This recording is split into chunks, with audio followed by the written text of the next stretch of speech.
everyone, how are you today? I hope you're doing better. Welcome to another day of learning and opportunities. My name is Eliza. And my name is Raven, and we will be discussing with you the topic of electronic age and evolution of media. Today, we are going to travel time. But before that, let's define the definition of electronic media. Raven, what is electronic age? The electronic age is an era of instant communication. It began when electronic equipment, including computers, came into use.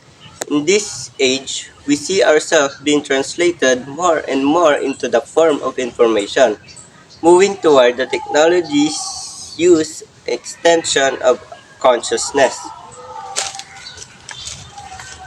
Also, electronic age is the invention of the transistor, which led into transistor radio, electronic circuits, and the early computers. So let's talk about the inventions of the electronic age.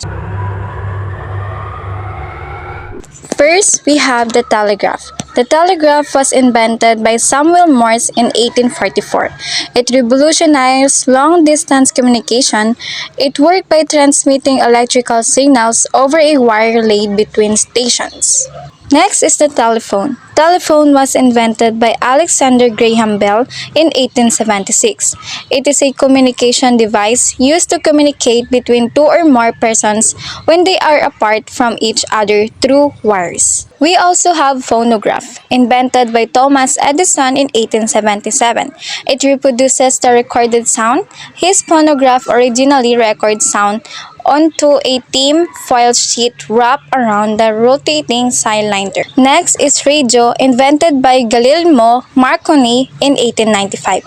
It is a wireless telegraphy system based on hertz and waves or radio, and it in the year 1896 developed into a commercial communication system over the years. Television. Television is invented by Philo Farnsworth and Vladimir Zonikin in 1941. It's a telecommunication medium used for transmitting moving images. Next is the video recorder, invented by Ginsberg in 1951. This contraption worked by taking live images from cameras and converting them into electrical impulses stored on magnetic tape. Electroacoustic music was invented by John Cage in 1952. It is an incorporation of electronic sound production into compositional practice. Apple I computer, invented by Steve Wozniak in 1976. It's a desktop computer released by Apple Company.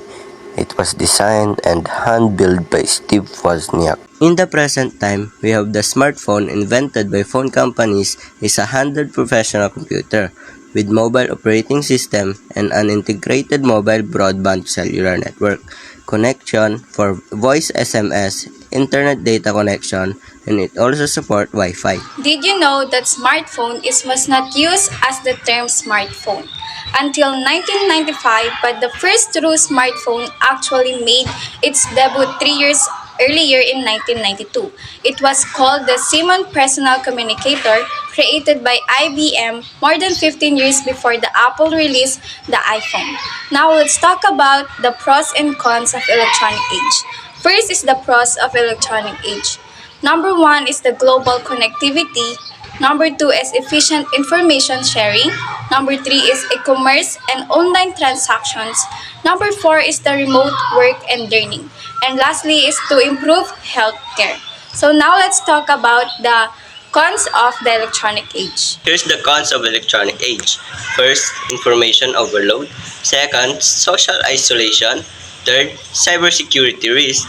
Fourth, digital divide. And lastly, fifth, addiction and distraction. We hope you understand the pros and cons of electronic age. And that's for all today. We hope you learn more. And see you on our next topic.